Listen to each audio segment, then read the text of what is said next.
Welcome to Sai Solay Academy. If you are new to my channel, then hit the subscribe button and support us. இன்னைக்கு வீடியோவில் என்ன பார்க்க போகிறோன்னு பார்த்தீங்கன்னா data types of C லாங்குவேஜில் use பண்ணுற data types என்னென்னன்றதை பார்க்க போகிறோம். அதாவது எதுக்காக அந்த டேட்டா டைப் வந்து நம்ம கொடுக்குறோம், அது எதுக்காக அதுக்கு வந்து எப்படி ரேஞ்ச் அதுக்கு வந்து ஃபிக்ஸ் பண்ணுறாங்க, வாட் இஸ் த நீட், இதை பற்றிலாம் தான் இப்போ டிஸ்கஸ் பண்ண போகிறோம். அதோட டைப்ஸ் எல்லாத்தையும் பற்றி பார்க்க போகிறோம். ஸோ சி டேட்டா டைப்ஸ் 4 டைப்ஸாக பிரிக்கிறாங்க. The first one is primary data type, second user defined, third derived, and then finally empty. Just to know about the 4 data types, இது எல்லாத்தையும் தெரிஞ்சு வச்சுக்கோங்க. நம்ம இன்னைக்கு பார்க்க போகிறது பிரைமரி டேட்டா டைப்ஸை மட்டும்தான் இப்போ கான்சன்ட்ரேட் பண்ண போகிறோம். அடுத்தடுத்த வீடியோவில் நம்ம அடுத்த டைப்ஸை பற்றி பார்க்க போகிறோம். ஃபஸ்ட்டு பிரைமரி டேட்டா டைப்பில் என்னெல்லாம் இருக்குதுன்னு பார்த்தீங்கன்னா integer, character, float, double, 4 types இருக்குது. அண்ட் தென் யூசர் டிஃபைன்டு, இதில் என்ன இருக்குதுன்னு பார்த்தீங்கன்னா டைப் டெஃப். இந்த டைப் டெஃப் யூஸ் பண்ணி என்ன பண்ணலாம், நம்மளே ஒரு யூசர் டிஃபைன்டு நேம் வந்து கொடுக்கலாம். டைப் டெஃபை யூஸ் பண்ணி இனிஷியலைஸ் பண்ணி கொடுக்கலாம். இதை பற்றியும் அடுத்த வீடியோஸில் பார்க்கலாம். And then derived data types, இதில் என்னெல்லாம் இருக்குன்னா அரேஸ், பாயிண்டர்ஸ், ஸ்ட்ரக்சர்ஸ், யூனியன்ஸ், இதெல்லாம் அடுத்தடுத்த சாப்டர்ஸாக நம்ம வந்து பார்க்க போகிறோம். அரேஸில் பார்த்தீங்கன்னா சிங்கிள் டைமென்ஷனல் அரேஸ் இருக்கும், மல்டி டைமென்ஷனல் அரேஸ் இருக்கும். அதே மாதிரி ஒவ்வொன்றையும் வேரியஸ் டைப்ஸ் இருக்கும், பாயிண்டர், ஸ்ட்ரக்சர்ஸ் எல்லாத்துலேயுமே. எம்டியில் என்னன்னு பார்த்தீங்கன்னா வாய்டு. இந்த வாய்டுனா என்னன்னு பார்த்தீங்கன்னா empty, that is it is a null value.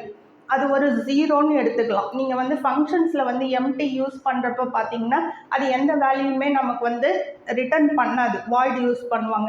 எந்த வேல்யூ ரிட்டர்ன் பண்ணாததுக்கு தான் நம்ம வந்து வாய்டுன்றதை யூஸ் பண்ணுவோம். அது வந்து எம்டி வேல்யூன்றதை மட்டும் நீங்கள் ஞாபகம் வச்சுக்கிட்டா போதும் இப்போதைக்கு. So these are all the types. இதுதான் அதோட டைப்ஸ். இந்த டைப்ஸில் இன்றைக்கி நம்ம என்ன கான்சன்ட்ரேட் பண்ண போகிறோம்னு பார்த்தீங்கன்னா இன்டிஜர் டேட்டா டைப் பற்றி மட்டும்தான் கான்சன்ட்ரேட் பண்ண போகிறோம். இன்டிஜர் டேட்டா டைப், அதில் என்ன சப் டைப்ஸ் இருக்குன்றத பார்க்க போகிறோம். சரி, இப்போ what is the need? Data டைப்னா அது எதுக்காக தேவை, எதுக்காக நம்ம அதுக்கு ஒரு ரேஞ்ச் ஃபிக்ஸ் பண்ணுறோம், எல்லாமே செய்கிறோம். டேட்டா டைப் என்னன்னு பார்த்தீங்கன்னா இந்த 4 விதமான டேட்டா டைப்பு ஒவ்வொன்றுமே வேறு வேறு மெமரி ஆக்குப்பை பண்ணும். உங்களுக்கு இன்னும் புரிகிற மாதிரி சிம்பிளாக சொல்லணும்னு பார்த்தீங்கன்னா, சப்போஸ் நீங்கள் வந்து வெளியூர் வந்து எங்கேயாவது ட்ராவலிங் கிளம்புறீங்கன்னா ஒரு 1 or 2 days ட்ரிப்பு தான் போடுறீங்கன்னா என்ன பண்ணுவீங்க, ஒரு சின்ன சூட்கேஸ் வந்து உங்களுக்கு தேவைப்படலாம், போதுமாக இருக்கும். ஒரு லக்கேஜ், சின்ன லக்கேஜ் ஏதாவது தேவைப்படலாம், ஒன்லி ஃபார் 2 daysன்னா. இதே இது நீங்கள் வந்து ஒரு ஃபேமிலி ட்ரிப்பு 10 to 15 days, 2 வாரம் ஒரு ட்ரிப்பு, ஒரு ஃபாரின் ட்ரிப் பிளான் பண்ணி போகிறீங்கன்னா என்ன பண்ணுவீங்க, அந்த ஸ்மால் லக்கேஜ் போன தடவை எடுத்துகிட்டு போனது பத்தாது உங்களுக்கு, சின்ன சூட்கேஸ். என்ன பண்ணுவீங்க, you will carry a very large luggage, very large suitcases and even இன்னும் நிறைய பேக்ஸ் கூட எடுத்துகிட்டு போவீங்க. அப்போ என்ன பண்ணுறோம், நம்மளோட கிளாத்ஸோட நீடுக்கு ஏற்ற மாதிரி தான் பேக் வந்து நம்ம வந்து ஃபிக்ஸ் பண்ணுறோம். ஸோ அதே மாதிரி தான் என்ன டேட்டா டைப் இருக்கோ அதுக்கேற்ற மாதிரி மெமரி ஃபிக்ஸ் பண்ணணும். சரி, மெமரி தான் நிறையா இருக்கே, நம்ம வந்து சொல்லுவோம் ஜென்ரலாக மெமரி தான் 500 GB இருக்குது, இன்னும் டெராபைட்ஸ் போகிறோம், ஜிகாபைட்ஸ் நிறைய போயிட்டே இருக்குமே, ஏன் மெமரி ஃபிக்ஸ் பண்ணணும்? we have to use the memory efficiently. அதை எஃபிஷியண்ட்டாக யூஸ் பண்ணால் தான் the processor speed will be high. Processor வந்து நமக்கு வந்து ஃபாஸ்ட்டாக வேலை செய்யும். ஸோ அப்போ டேட்டா டைப்பில் கொடுக்கறதுக்கு மெமரி இந்த மாதிரி இருக்குன்னா ஒவ்வொரு டேட்டா டைப்புக்கும் ஒரு சைஸ் சொல்லுவாங்க. அந்த சைஸ்க்கு ஏற்ற அளவு அலோகேட் ஆகும். இன்டிஜர்னா இந்த மாதிரி அலோகேட் ஆகும், அடுத்து கேரக்டர்னா அலோகேட் ஆகும், ஃப்ளோட்னா இந்த மாதிரி அலோகேட் ஆகும். ஸோ இது ஜென்ரல் எக்ஸாம்பிள். இப்போ வந்து இன்டிஜர் டேட்டா டைப் பற்றி பார்க்க போகிறோம். இன்டிஜர் டேட்டா டைப்பில் சைன்டு, அன்சைன்டு, அந்த மாதிரி 2 டைப் இருக்குது. சரி, இது என்னன்னு பார்த்தீங்கன்னா சைன்டுனா பாசிட்டிவ், நெகட்டிவ் ரெண்டுமே சேர்ந்தது. பாசிட்டிவ் நெகட்டிவ்னா என்ன, ஒரு நம்பர் +5 சொன்னால் பாசிட்டிவ் நம்பர், அதையே நீங்கள் -5ன்னு சொன்னீங்கன்னா அது நெகட்டிவ் நம்பர். இது அடுத்து அன்சைன்டு. இதில் என்ன இருக்கும்? பாசிட்டிவ் நம்பர் மட்டும்தான் இருக்கும். சரி, இதிலே பாசிட்டிவ் நெகட்டிவ் எல்லாமே இருக்குல்ல, அப்போ எதுக்கு அன்சைன்டு கொடுக்குறோம்? அன்சைன்டு எதுக்கு கொடுக்குறோன்னு பார்த்தீங்கன்னா, சப்போஸ் நம்மளோட ஏஜ் கேட்குறாங்கன்னா அங்கே நெகட்டிவ் வேல்யூஸே கொடுக்க முடியாது. நீங்கள் ஒரு வருஷம் ஏதாவது ரெப்ரசன்ட் பண்ணுறீங்கன்னா அங்கே நெகட்டிவ் வேல்யூஸே வராது. அது மாதிரி நெகட்டிவ் வேல்யூஸே வராத வேல்யூஸ் வந்து நிறையா இருக்குது. அதை வந்து நம்ம அன்சைன்டுன்றதில் கேட்டகரியில் வந்து கொடுக்கலாம். இப்போ இதில் இந்த சைன்டு அன்சைன்டில் என்னென்ன இருக்குதுன்னு பார்த்தீங்கன்னா, சைன்டில் short int, integer, long int. அதே மாதிரி அன்சைன்டில் unsigned short int, unsigned int and then unsigned long int இருக்குது. சரி, இப்போ இது ஒவ்வொன்றுக்கும் எவ்வளோ மெமரி ஸ்பேஸ் அலோகேட் பண்ணி அந்த ரேஞ்ச் எப்படி கண்டுபிடிக்கிறாங்கன்றத தெரிஞ்சுக்கிட்டிங்கன்னா நீங்கள் ரொம்ப நல்லா புரிஞ்சு படிப்பீங்க. இது வந்து ஒரு நம்பர்ஸாக மட்டும் நீங்கள் மனப்பாடம் பண்ணாமல் ரொம்ப சிம்பிளாக புரிஞ்சு படிப்பீங்க. ஃபஸ்ட்டு ஒரு ஷார்ட் இன்ட் கன்சிடர் பண்ணலாம்.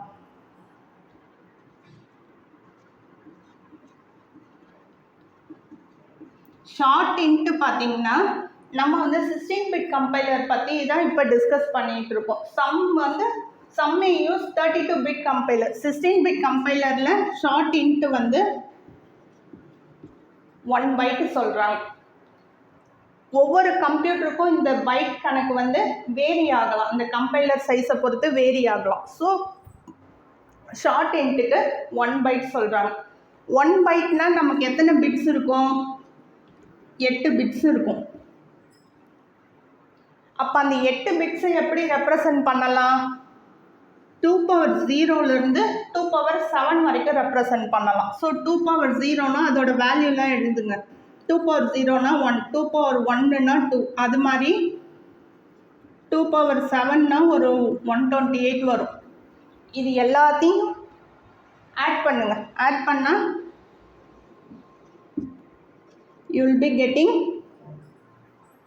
255.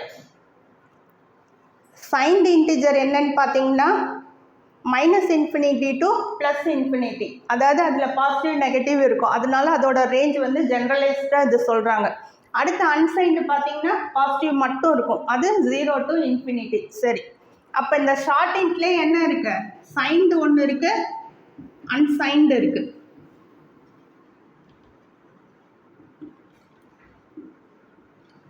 சரி, அப்போ இங்கே கூட்டி வந்திருக்க வேல்யூ 255. அப்போ 0லேருந்து 255. அப்போ அந்த பாசிட்டிவ் அன்சைன்டுக்கு என்ன கொடுத்துடலாம்? இந்த இடத்துல ஷார்ட் இன்ட்டுக்கு 0லேருந்து 255 அதோட வேல்யூ வந்து கொடுத்துடலாம். சரி, இது அன்சைன்டுக்கு. அப்போ சைன்டுக்கு எப்படி கால்குலேட் பண்ணணும்? 255 ரொம்ப சிம்பிள், டிவைடட் பை 2, அது ஒரு 127.5 வரும்.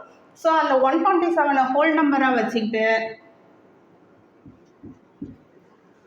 இன்னொரு பக்கம் மைனஸ் நம்பருக்கு ரேஞ்ச் வந்து -128ன்னு ஃபிக்ஸ் பண்ணிக்கோங்க. இதுதான் அதோட சைன்டு இன்டிஜர் வேல்யூ, -128 to 127. இதுதான் 1 பைட்டாக இருக்கிறப்ப அதோட ரேஞ்சு. இது இன்னும் உங்களுக்கு புரிகிற மாதிரி கிராஃபில் சொல்லணும்னு பார்த்தீங்கன்னா,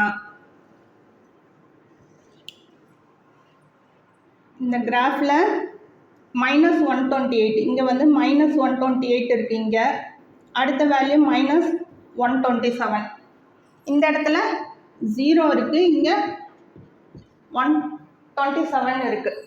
0, 1, 2, 3 இந்த மாதிரி ஆட் ஆகிட்டு போகும். இங்கே 126 புரியும்னு நினைக்கிறேன். சரி, இப்போ வந்து ஷார்ட் இன்ட்டில்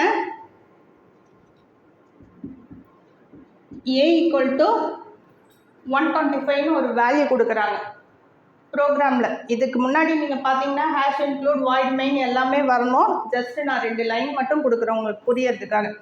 A = 125 கொடுக்குறாங்க. இப்போ A = A + 3, ஏன்றதை ஷார்ட் இன்ட்டாக கொடுத்துட்டாங்க, அதோட வேல்யூ 125 கொடுத்துருக்காங்க. அடுத்து A = A + 3.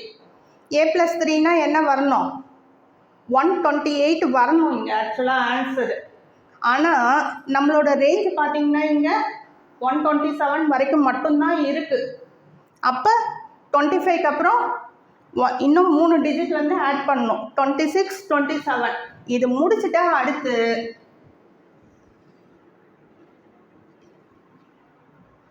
இந்த -128க்கு வந்துடும். ஸோ இதோட அவுட்புட் என்ன வரும்னு பார்த்தீங்கன்னா A =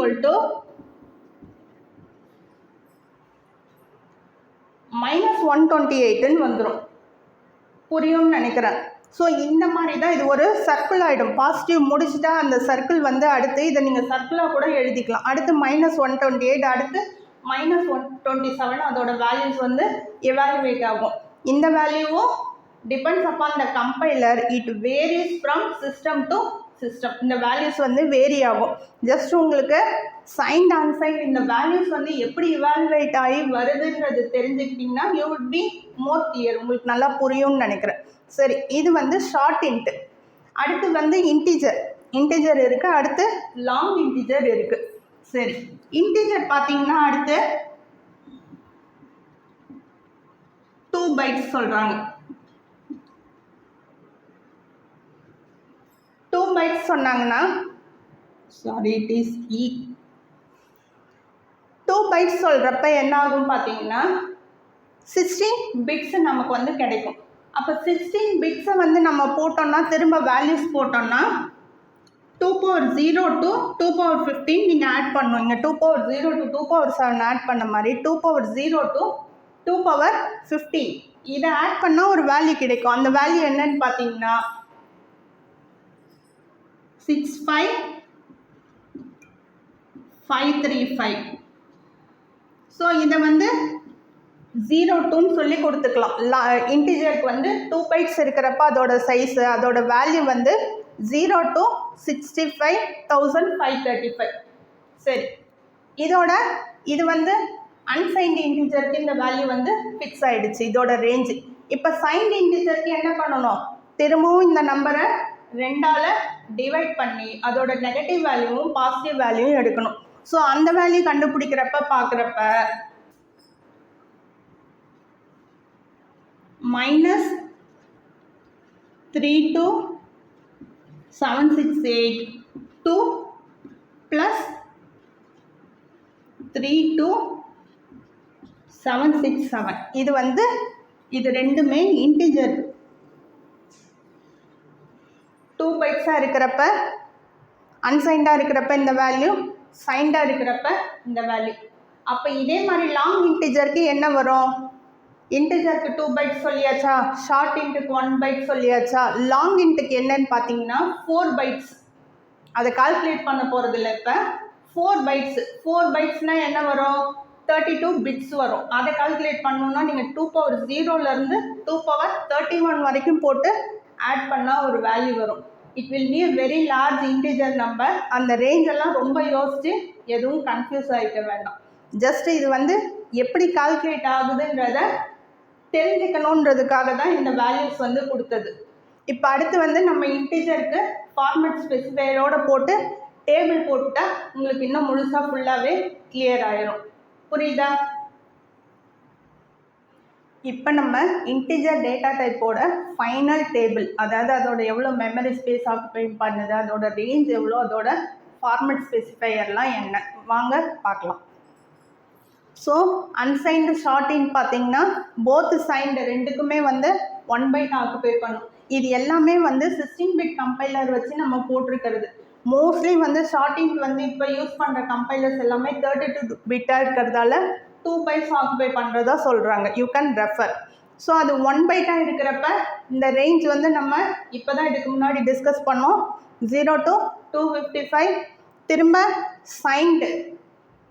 சைனில் பாசிட்டிவ் நெகட்டிவ் ரெண்டுமே இருக்கும். So -128 to 127. Similarly unsigned integer பார்க்குறப்ப 0 to 65,535 அதோட ரேஞ்சு. அதை சைண்டாக பிரிக்கிறப்ப திரும்ப இந்த வேல்யூஸ் வந்து கிடைக்குது. -32768 இந்த வேல்யூஸ். இதையும் நம்ம டிஸ்கஸ் பண்ணோம். அன்சைன்டு லாங் இன்டிஜர் இந்த நம்பர் வந்து ரொம்ப பெருசாக இருக்கும். இந்த ரேஞ்செல்லாம் ஞாபகம் வச்சுக்கணுன்னு கன்ஃபியூஸ் ஆகிக்காதீங்க. 0லேருந்து 4,294,967,295. இதை திரும்ப ரெண்டாக டிவைட் பண்ணிங்கன்னா -2147 some range of numbers you will be getting to 2147. இதுதான் அதோட ரேஞ்சஸ், இன்டிஜர் டைப்ஸோட ரேஞ்சஸ். ஷார்ட் இன்ட் அன்சைன்டு பார்த்தீங்கன்னா அன்சைன்டு இருந்தால் யூ ஸ்பெசிஃபையர் ஆட் பண்ணுவோம். சில புக்ஸில் வந்து ஹெச்இன் ஷார்ட் இன்ட் ரெப்ரசன்ட் பண்ணியிருக்காங்க, சில புக்ஸில் ஐன்னு ரெப்ரசன்ட் பண்ணியிருக்காங்க. நீங்கள் என்ன ரெஃபர் பண்ணுறீங்க, உங்களுக்கு என்ன தெரியுன்றத கமெண்ட் செக்ஷனில் கொடுங்க. அண்ட் தென் ஷார்ட் இன்ட்டு வெறும் signed shot in percentage H கொடுத்துருக்காங்க. இன்டிஜர் எப்பயுமே வந்து டி தான் ரெப்ரசன்ட் பண்ணுவோம். சைன்டு இன்டிஜர் டி, அன்சைன்டுக்கு வந்து யூடி கொடுத்துருக்காங்க. அதே மாதிரி லாங் இன்டிஜருக்காக டி, லாங்குக்காக L, long integer LD, unsigned இருக்கிறப்ப ULD, unsigned long integer. Okay, that's all for today's video. இந்த வீடியோவில் வந்து இந்த ரேஞ்சஸ்லாம் எப்படி கால்குலேட் பண்ணுறாங்க, எப்படி சைஸ் அலோகேட் பண்ணுறாங்கன்னு எவ்வளோ சிம்பிளாக சொல்ல முடியுமோ சொல்லியிருக்கு. இந்த வீடியோ ரொம்ப பிடிச்சிருந்தா உங்கள் ஃப்ரெண்ட்ஸுக்கு ஷேர் பண்ணுங்கள், லைக் பண்ணுங்கள், சப்ஸ்கிரைப் பண்ணுங்கள். கீப் சப்போர்ட்டிங் சாய் சோலை அகாடமி. தேங்க்யூ.